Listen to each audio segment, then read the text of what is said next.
Imágenes de lo que fue el día de ayer, la conmoción que se generó en Colombia, particularmente en Bogotá, con lo sucedido tras la explosión de este coche bomba. Estas son imágenes en vivo y en directo de la escuela donde sucedieron los hechos el día de ayer. Aquí en NTN 24, a esta hora nos acompaña el ex viceministro de Defensa de Colombia, Alejandro Arbeláez. Gracias por estar con nosotros, señor Arbeláez. Rudo, a usted y a los televidentes muy buenos días y un saludo muy especial para todos los miembros de la Policía Nacional.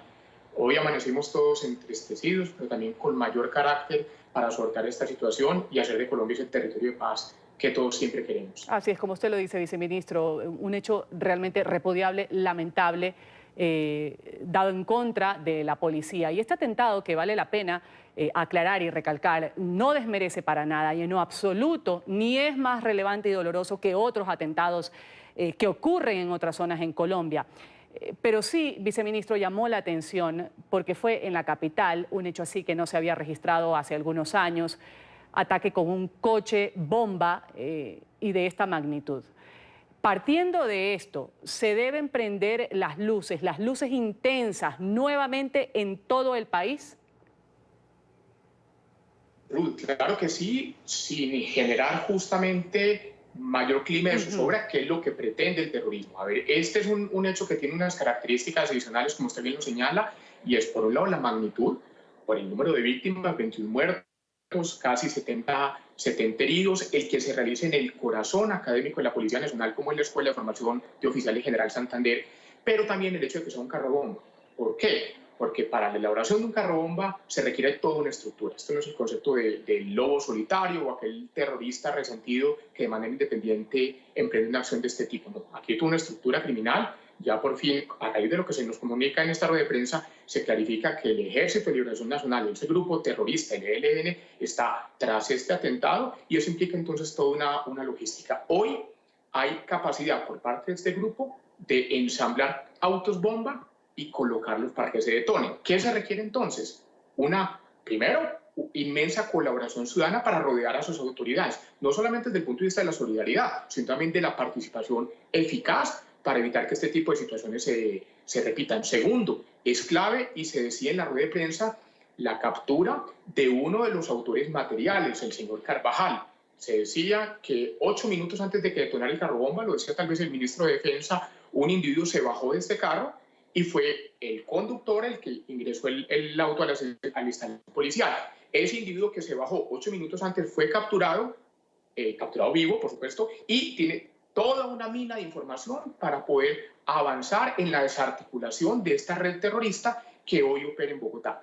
Ya hay claridad en qué fue lo que pasó. Ahora viene el análisis de qué puede suceder hacia adelante, desde el punto de vista político de los colombianos.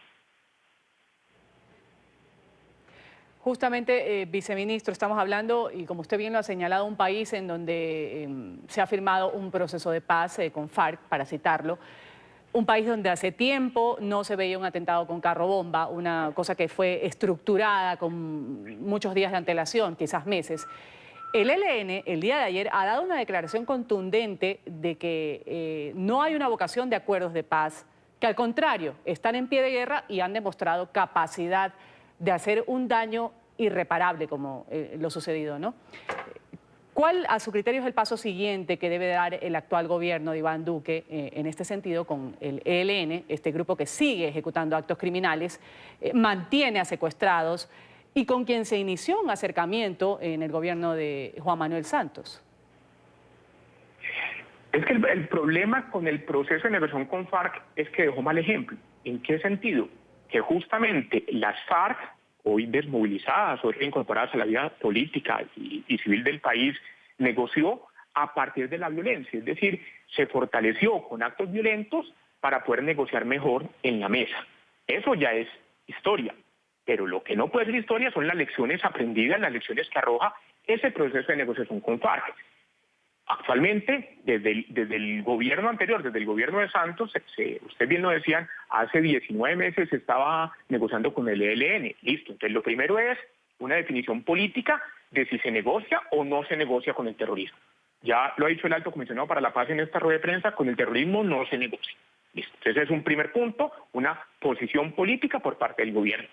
Pero entonces, frente a esa posición política, ¿qué se sigue? Tenemos un ELN envalentonado y con capacidad de hacer daño. Además, fortalecido porque comenzó a llenar los espacios que la FARC dejó. Las rentas ilegales, parte del narcotráfico y parte de las rentas derivadas de la extracción de hidrocarburos, hoy las capitaliza el ELN. Entonces tenemos un grupo terrorista creciente. ¿Cómo se enfrenta a eso? Pues obviamente con toda la contundencia del Estado, dentro del marco constitucional, con una gran coordinación interinstitucional. ¿Cómo se combate el terrorismo cuando se toma la decisión valiente de enfrentarlo? Se combate primero con inteligencia. Esto no se trata de cazar pulgas con tanques de guerra. Esto requiere filigrana de inteligencia. Entonces, las agencias de inteligencia en una cooperación absoluta. Segundo, esa inteligencia tiene que ser objeto de judicialización, porque si no se queda en información, pero no se permite aprehender al individuo y llevarlo a la cárcel. Entonces se requiere inteligencia, se requiere un buen proceso de judicialización por parte de la Fiscalía y se requiere una aplicación estricta de la legislación antiterrorista por parte de los jueces. Cosas que uno no entiende, y lo digo no en el sentido de criticar, sino de que aprendamos las lecciones. Si el autor material, el señor que estalló, fue quien compró el vehículo y se tenía plenamente identificado que era un terrorista desde hace décadas, ¿cómo es posible que a una persona que esté identificada como terrorista se le permita adquirir un vehículo a su propio nombre? Entonces, esas son las cosas de inteligencia que hay que comenzar a afinar, que hay que comenzar a judicializar y luego que la justicia obre para que estos individuos sean retirados de circulación. Reitero, la captura vivo de este señor Carvajal es una mina de oro para poder desarticular esta estructura terrorista que hoy opera en la capital de la República. Vamos a agradecer, ha estado con nosotros el ex viceministro de Defensa de Colombia, Alejandro Arbeláez, una investigación que continúa, que se mantiene en curso, según lo ha dicho el fiscal general de la Nación hace pocos minutos, en una rueda de prensa que hizo en conjunto con autoridades de la policía y también el ministro de Defensa. Gracias por estar con nosotros, señor Arbeláez. Un buen día para usted, un buen viernes. Para ustedes también.